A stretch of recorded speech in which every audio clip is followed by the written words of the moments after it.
This presentation may contain language and scenes which may be objectionable to certain individuals. Viewer discretion is advised. Previously on Macho Movies. Look, you got a birthday coming up, don't you? That means, you got your, 2-year anniversary? August 12th, it's my birthday, and it's the 2-year anniversary of Macho Mike.tv. Well, then you need to go big. You need to go very big. And I've got one hell of an idea. I'm listening. You need something so big, so macho, so badass, that there's no way you'd be able to cover it alone. I don't know. I've never really done a joint review before. Oh, now don't tell me the king of all underdogs isn't up for a challenge. I challenge you to your own game, the Macho Battlefield. And I say we take on a film that was so extravagantly badass, especially for its time, and even to this day, it could only be contained in the form of a cartoon. I'm talking about G.I. Joe, the animated movie. You and me, hombre. You up for the challenge? All right, yeah, you know what? You're on. See you on August 12th. And now, the 2-year anniversary special of Macho Mike.tv.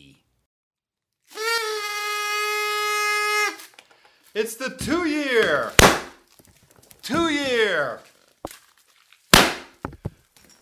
anniversary of Macho Mike.tv. The confetti is flying, the drinks are on ice, and the festivities are underway. I'm the Toastmaster General for this celebration, Macho Mike, and I just want to start off by thanking you underdogs so much. Couldn't have made it this far without you. It doesn't matter if you started with me on day one or if this is your very first time tuning in. Seriously, thank you.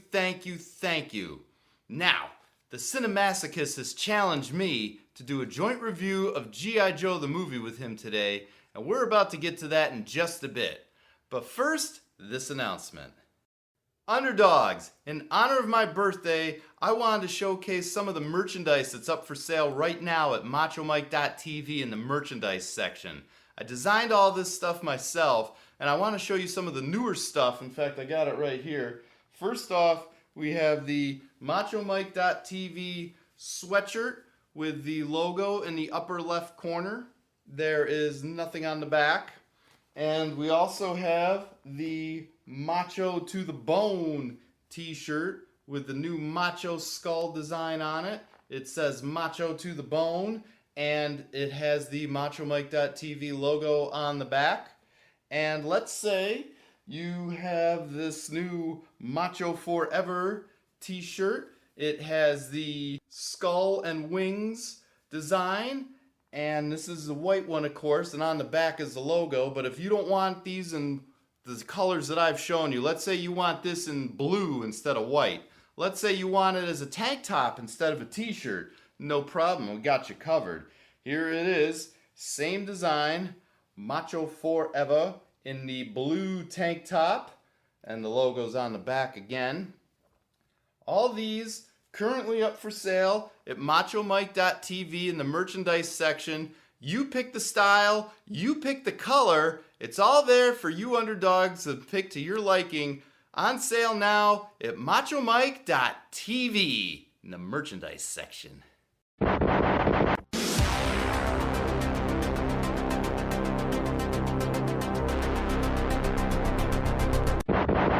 Well, hey, man, am I late? Have you already done, the introductions and stuff?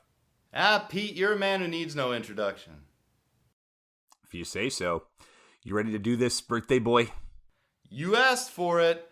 The Venom of Cobra. The Vengeance of Joe. It's G.I. Joe the movie.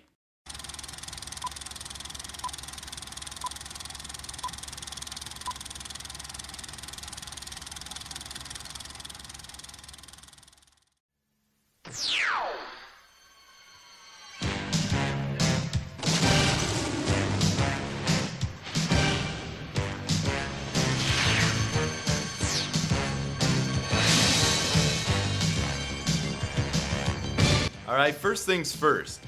That intro. It's been 35 years now, and I still have yet to see an opening in an animated movie that is better than this. The mere first 3 minutes and 13 seconds of this movie is some of the most beautifully badass stuff you'll ever truly behold. Some of the most kick-ass animation ever as a fleet of Cobra Commandos attack a 4th of July celebration to one of the most bombastic movie anthems you'll ever hear.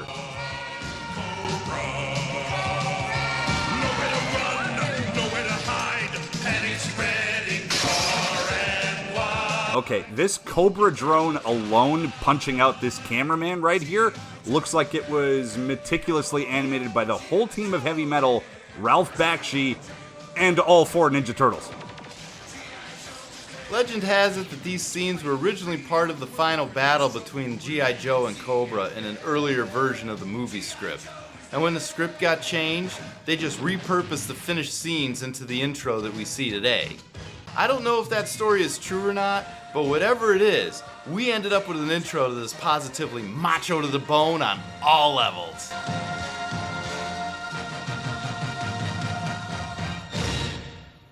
This film's central plot device is the broadcast energy transmitter, or as the film constantly refers to it as, the BET. The Joes want to use it for cleaner energy, for powering the world, and Cobra wants to use it for a really convoluted world domination plot that I'll explain later. Also, new drinking game. Take a shot anytime anyone ever mentions the BET. The BET'll work. The BET's. The BET. They're after the BET. The BET's our only shot. The BET is activating the... We've got the BET. I'll have the BET transfer. The BET. Hands on the BET. That's easier said than done.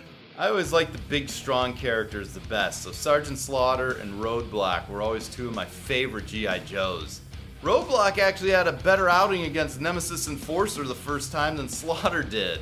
Among all the weird toadstool bug hybrid snake people, the truly unbelievable part of this movie is Roadblock using a fucking 50 cal as a normal machine gun.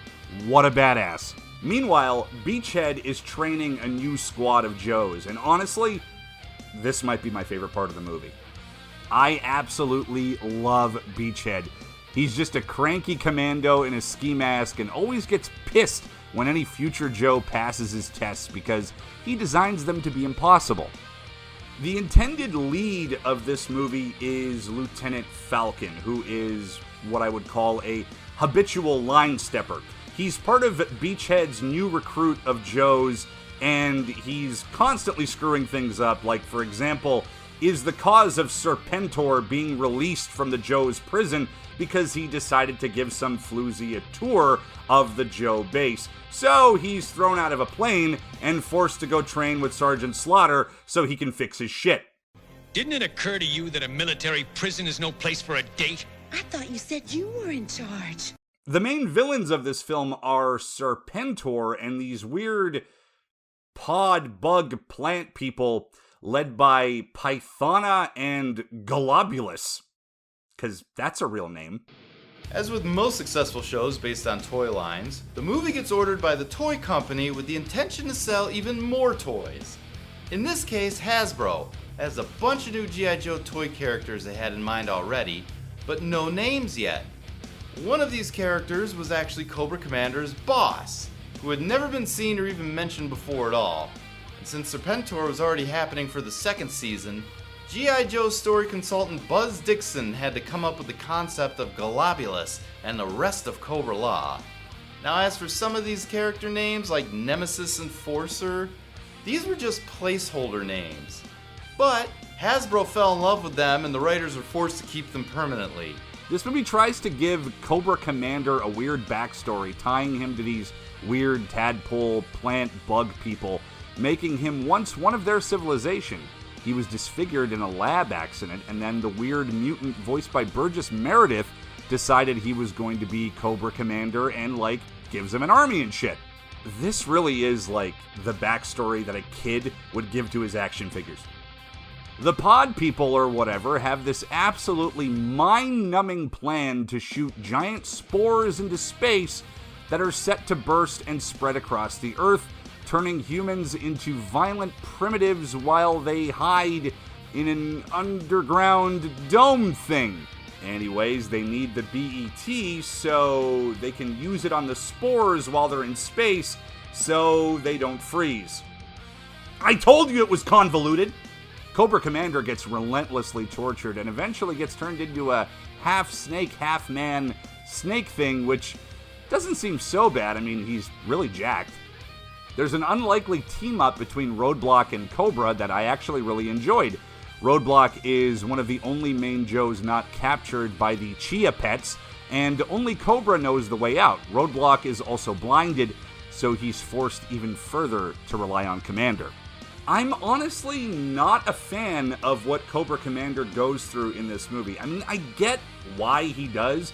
They want to push Serpentor as this ultimate badass or whatever, but honestly, the guy's kind of a giant dickhead. I think Cobra Commander is a great villain, should have carried this movie, and the voice acting from Christopher Collins is fantastic. This operation is costing us dearly. I hope your contraption is worth it. That is not your concern. Do as you're told, like an obedient lackey. Lucky. Serpentor, who was introduced in the second season of the show, was the intended main villain of this film, though his superior, Globulus, is really interesting because he's voiced by Burgess Meredith, who was actually in the first ever G.I. Joe movie back in 1945. And speaking of old Mick, Rocky was actually going to almost be the boxing trainer of the G.I. Joe and was intended to be introduced in a toy line the same year that this movie came out in 1987. But Carlico owned the likeness rights for Stallone both in cartoon and action figure format, so that never happened. Trifle melodramatic, but instructive. I always think it's fun to hear Rocky's trainer voicing the big bad guy. The cast is great here. In addition to the already stellar voice cast from the cartoon show reprising their roles for the movie, Don Johnson, fresh from Miami Vice, is the newest G.I. Joe hero, Lieutenant Falcon. You have nothing to fear but Falcon himself. Because Don frickin' Johnson. But my favorite cast member in G.I. Joe the movie, it's always gonna be Sergeant Slaughter. That's right, perfect. The grand finale of this film pits the Joes, both the classics and the new recruits, taking on a bunch of jizz-shooting flying bug plants, where the jizz turns into tactical squids. Seriously though, Mike's editing this, so I'm hoping he shows a clip of these tactical jizz squids and the sound that they make. It's borderline suggestive. Throwing ropes.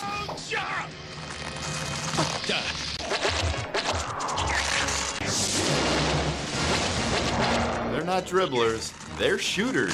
Shoot them down, whatever they are.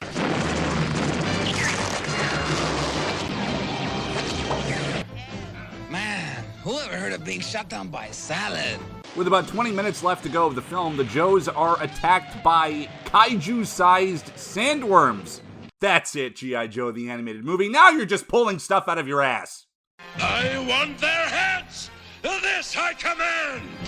Also, I swear, if I hear Serpentor say, "This I command," one more time...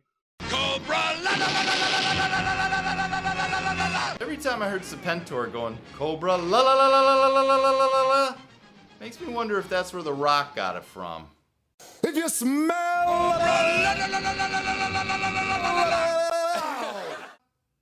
I don't know, you tell me. Never mind. Go back to This I Command. The scene I remember the most from this movie is Duke taking a snake spear from Serpentor. That was really suggestive, but I remember the blood splashing and it basically turning into Fist of the North Star out of nowhere. Hasbro had 3 animated movies going at the time based off their toy lines. My Little Pony, Transformers the movie, and G.I. Joe the movie. G.I. Joe was actually slated to go first. Another thing with the G.I. Joe writers was that they were more serious than the standard cartoon writers of the time. The G.I. Joe audience skewed a few years older than, say, the Transformers audience. And they wanted to make the movie a little more mature as a result. And that's why they made the decisions like killing off Duke. and even giving Zorana a nude scene, albeit shown from the back only. And Hasbro initially gave them the go-ahead to do all that. But, as these things often happen, G.I. Joe the movie got delayed in production. So My Little Pony the movie ended up being the one to premiere in theaters first. And completely bombed. 2 months later, Transformers the movie was released to theaters. And completely bombed. And when Optimus Prime went off in the robot heaven, everybody freaked out. All the kids were upset, the parents were upset that their kids were upset. So Hasbro decided to cut their losses and release G.I. Joe the movie as a TV special the following year, which is why Zorana now keeps her bra on, and Duke's death becomes just a temporary coma. If you watch the scene without audio, it's pretty obvious that Duke dies, but Hasbro made the change because they didn't want to upset their consumers. From a business standpoint, it makes sense. In the film's final moments, we get a great battle royale of Joe's throwing hands with Cobra, which is a nice throwback to the opening of the film, but with big plant bug things also attacking, because this film is a damn fever dream sometimes. I seriously don't remember this movie being so weird. I swear, it could take place in the same universe as, like, Starship Troopers or something. One of my favorite scenes is when Sergeant Slaughter's raining down elbows on Nemesis and Forcer going, "This one's for Gung Ho! Ugh. This one's for Duke! Ugh. This is for Falcon! This is for me! And this is for the U.S. Army! In the closing moments, the Joes must shut down the BET to stop the whole making humanity into super rage zombies plot. I still don't see how that helps Cobra, though I guess it was too dark to actually kill off all of humanity. The Joes save the day, of course, and what this movie ultimately is one big toy commercial. And there's nothing wrong with that. It's fun, the animation is slick, and I found myself enjoying it a lot after seeing it for the first time in probably 15 years. I do think it suffers from a bit too much plot. There's a lot with the whole tadpole, bug people stuff. I do think if it were more in the line of the way the movie began, where it's just Joes versus Cobra, stopping terrorist acts and stuff like that, I think it would have been overall a much more enjoyable film, but I still enjoyed the hell out of it. Alright, let's top this off with a macho meter.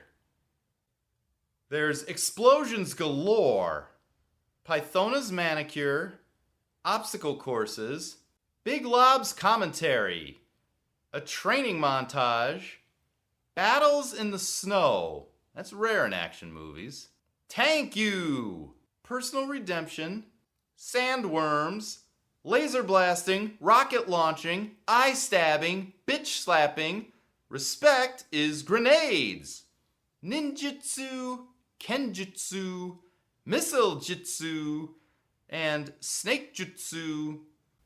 Body count surprisingly 2. Yeah, Duke isn't one of them, but there are 2 dead bodies in this one, including one woman.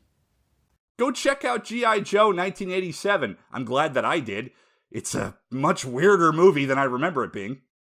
This is fun. I want to thank you for coming out and celebrating with me today, Pete. Tell the underdogs who don't know where they can find more of the Cinemasochist. Thanks for having me, man, and happy Vaginal Expulsion Day. You can find me on Facebook and YouTube as a Cinemasochist, on twitch.tv/CMLives, and on Twitter @Cinematica. I'm going to end this video with some outtakes of mine over the past year because everyone likes it when I screw up, right? Yeah, thanks for watching, underdogs. You've been great, I've been Macho Mike, and I'll see you at the premiere of Season 3. Till then, keep it macho. Football, football, football, football. Ooh, there's one for the blooper reel. Underdogs rise!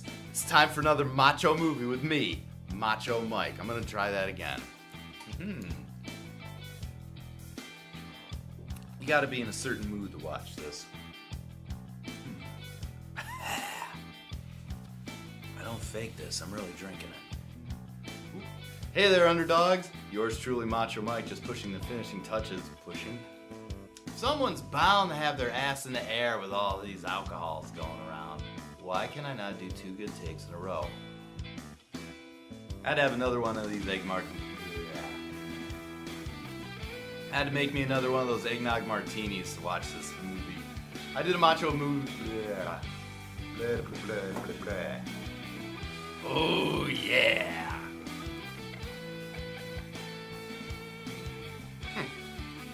You know, these things don't make any noise at all. Let's try it again.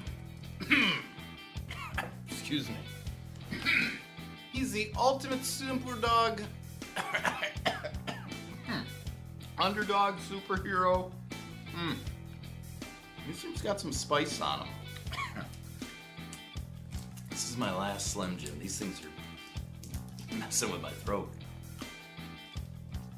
Bang bang! Oop! Hey there, underdogs! Yours truly, Macho Mike, back, and you actually caught me. My shit's crooked. Caught me with my shit crooked.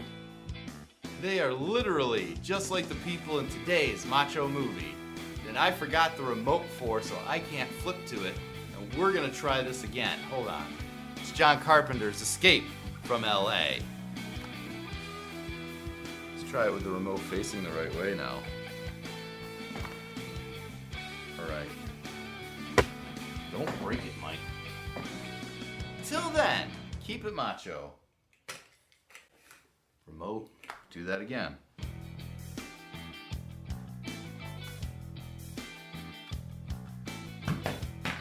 And it falls. Oh, shit. There's also Elpidia Carrillo. There's also Elpidia Carrillo. Carrillo. There's also Elpidia Carrillo. Carrillo. I can't roll the R right now. Be sure to like, follow, and subscribe my social media while you're at it. Facebook, Instagram, Twitter, YouTube. I should know this by now. Too much eggnog. Since All Elite Wrestling just had the revolution made. Blah, blah, blah, blah, blah, blah, blah.